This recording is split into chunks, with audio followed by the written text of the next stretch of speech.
La chose dont je veux vous parler aujourd'hui va peut-être être un peu choquante pour la plupart des gens parce qu'elle va être controversée. Aujourd'hui, je vais parler de quelque chose en quoi Trump croit et pas mal d'autres personnes commencent à croire de plus en plus dans le monde. On sait qu'il y a beaucoup de gens qui reviennent vers la foi et toutes les choses qui accompagnent.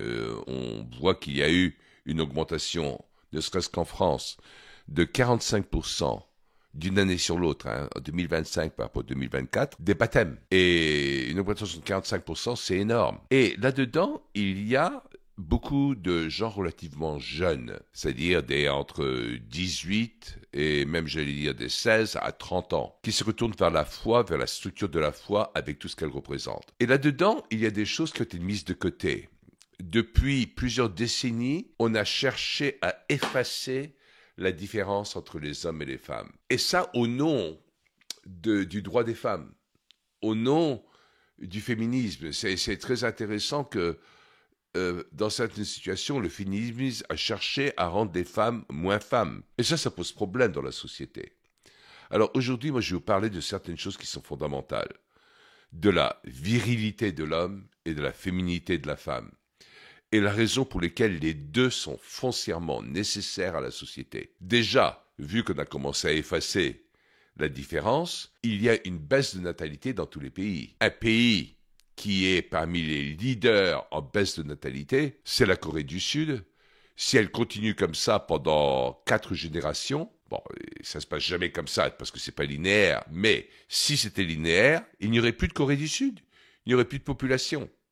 Et puis en plus, il y aurait que des vieux qui existeraient encore, mais il n'y aurait plus personne pour cotiser pour subvenir aux besoins des vieux. Il y a la Corée du Sud qui est comme ça, il y a le Japon, mais il y a presque tous les pays européens qui se retrouvent dans la même situation, où le taux de natalité est insuffisant par rapport au fait de re-remplir la population. C'est peut-être pour ça qu'il y a un tel accent de la part de tous les gens qui sont au pouvoir sur le fait d'apporter de la main-d'œuvre et d'ouvrir les portes à des migrants et tout cela pour que ça fonctionne de cette façon-là. Alors pourquoi est-ce qu'on fait ça et pourquoi est-ce qu'on ne focaliserait pas de nouveau sur cette notion de virilité? Après tout, si je reviens à un certain temps, j'ai un âge où je peux revenir à une époque dont je me souviens personnellement, celle de mes parents. Moi, je me souviens de mes parents où il y avait une personne qui travaillait, d'abord.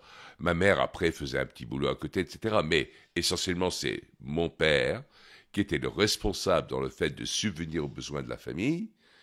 Et il a subvenu aux besoins de la famille si bien que tous les 5 fils ont pu faire des études supérieures, même si on avait des bourses, etc., mais il y avait le soutien pour qu'on puisse faire ce genre de choses. Et sur un seul salaire, et puis c'était pas un salaire énorme, mon père était ouvrier, mes parents ont pu économiser assez pour, en 10 ans, pouvoir acheter une maison cash, en liquide, sans prêt, sans tout ça.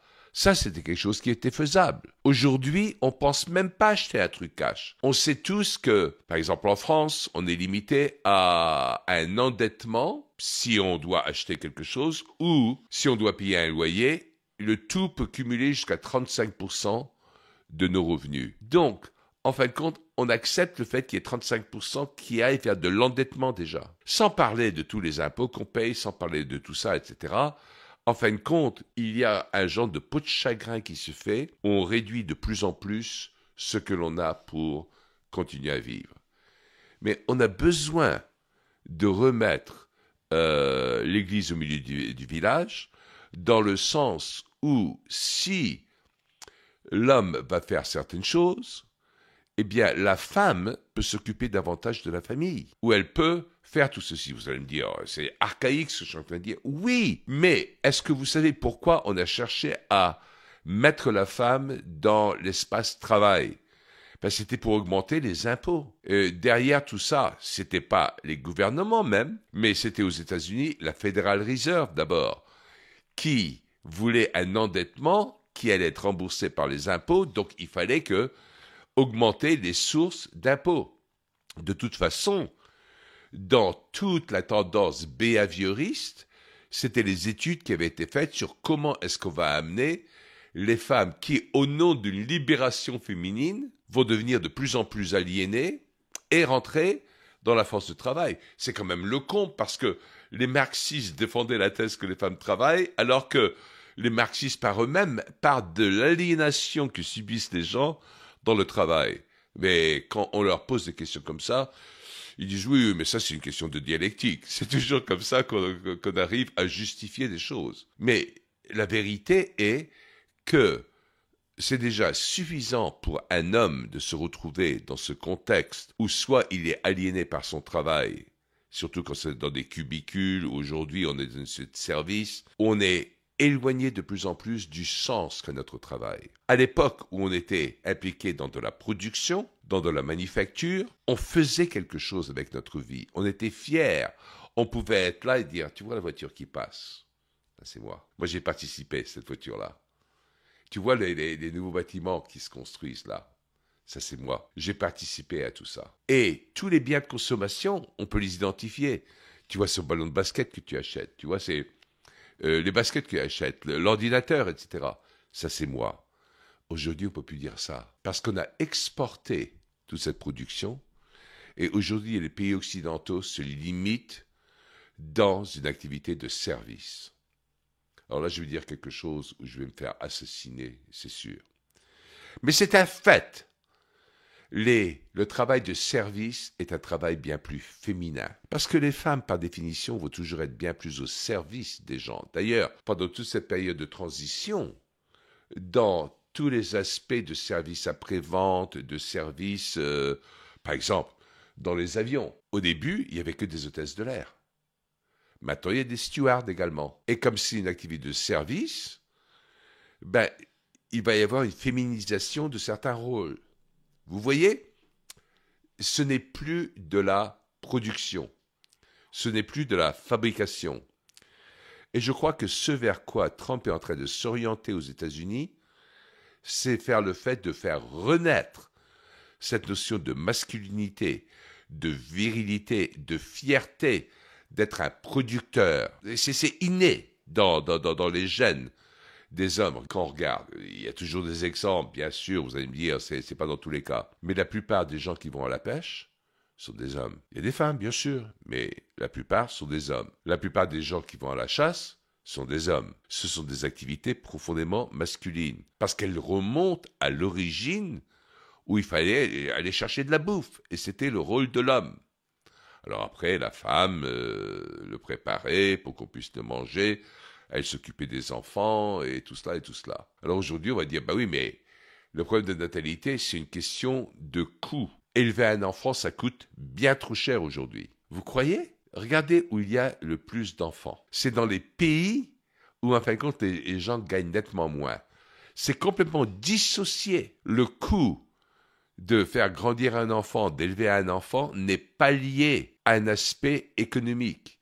Il est lié à une vision, à une compréhension du monde. Mais même, il y a beaucoup des chefs d'État aujourd'hui, notamment européens, qui n'ont même plus d'enfants. Donc, ils sont, c'est pas qu'ils ne sont pas fertiles, mais dans les faits, ils ne procréent pas, ils ne produisent pas, donc ils ne vont pas pouvoir avoir une vision qu'est-ce qui serait la même si on avait des enfants. Et donc ça, c'est quelque chose de fondamental à comprendre. On a réduit l'existence et le rôle du mâle, de l'homme, du viril dans la société, et on a cherché à forcer la femme dans un rôle un peu plus masculin, et là, il se crée toute une confusion. Et dans la confusion, il n'y a jamais rien de bon qui sort. Si on prend un peu de recul et on regarde comment la société a évolué pendant des années, on a vu que les femmes sont devenues de plus en plus hommes et les hommes sont devenus de plus en plus femmes. Il y a un livre que je connais très bien que Ed Cole avait écrit et qui s'appelle en anglais Maximized Manhood. En français, je me souviens plus comment il s'appelle, un homme, un vrai, etc. Mais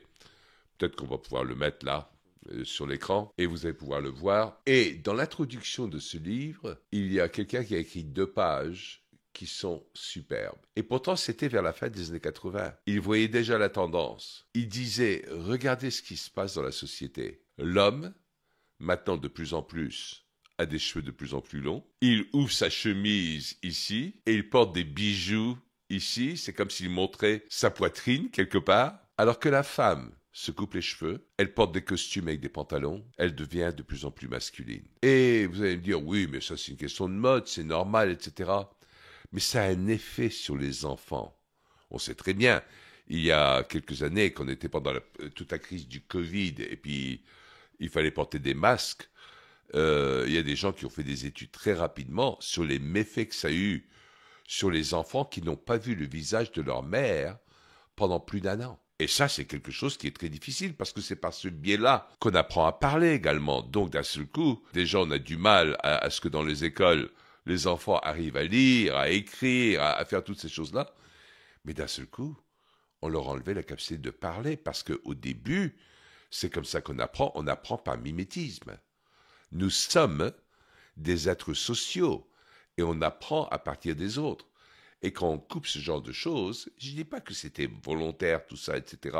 Je ne veux pas rentrer dans des histoires de complot de ce genre. Mais c'est un fait. C'était le résultat. Alors, moi j'aimerais bien que chacun d'entre nous, si on est homme, qu'on réfléchisse à notre rôle en tant qu'homme. Qu'est-ce qu'on doit être pour être un meilleur homme? Mais la même chose pour les femmes. On a besoin de devenir une meilleure femme.